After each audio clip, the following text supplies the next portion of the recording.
It's been a while since I last uploaded, hasn't it? I apologise for that. I should have made a few videos over the last 2 months, but I've been really busy spending this entire time working hard at not giving a shit about it. And yes, in case you were wondering, I did a fantastic job at that. This video was originally intended to be a Total War Rome 2 review, but I decided to leave that until next year when it's actually playable.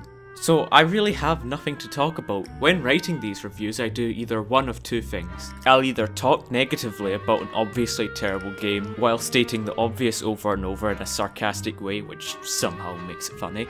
Or when I'm really scraping the bottom of the barrel, I'll do an ironic retro review, talking about video games pretty much everybody has already agreed are great, while adding nothing of value. I then had the crazy idea to talk about a recent game that I actually like. Skullgirls is a pretty peculiar game. It somehow manages the almost insurmountable task of making a fighting game even more esoteric by the way it has been designed and marketed. In the video games industry, most big budget AAA games are generally developed for wide audience appeal in order to gain the maximum amount of units sold to compensate for the high production costs. Small independent developers, however, only have the budget of however much some idiots on Kickstarter are willing to give them. So their games have to cater to very specific niche groups. Skullgirls is an indie game that was created purely for the purpose of pandering as hard as it can to three distinct groups of the gaming community. The first major bunch of weirdos that Skullgirls tries to appeal to, for lack of a better term, is the competitive gamer. Possibly the most wretched and pathetic kind of person you're likely to ever meet. It's that thing that takes video games way too seriously.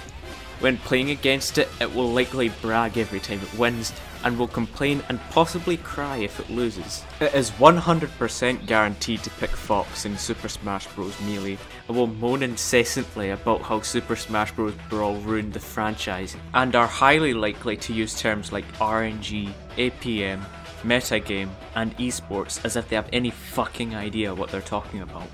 This is the kind of chuckle fuck that Skullgirls tries to attract when it advertises itself with features like the classic 6-button gameplay and the anti-infinite combo system.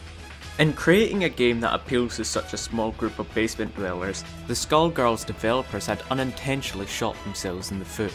So to compensate, it tries to appeal to two other consumer bases.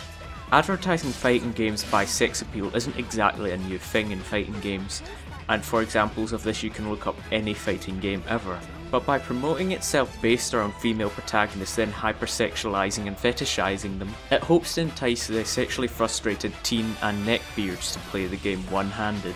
This is the kind of worthless cretin that if I was to say flash this on screen, they would immediately spam the comments with sauce, like Oliver Twist with an erection asking for more. Skullgirls' hand-drawn cast of characters with various aesthetics and aesthetics appeals to the second group, but because the game places an emphasis on giving each character a unique personality and separate art design, it appeals to the last group, the Figma-owning, Dake-holding, socially retarded weeaboo. Add to this all the wacky and hilarious Chinese cartoon references inserted into the game, the weebs have flocked to this game in force. Look at them all. Every single one is disgusting. By targeting these three groups, the combined effect means that the Skullgirls fanbase consists of the most try-hard sexual degenerate weeaboos. Quite possibly the most degenerate subspecies of humanity possible. But now that the introduction is over, I suppose I should move on to the review for the game. 8 out of 10.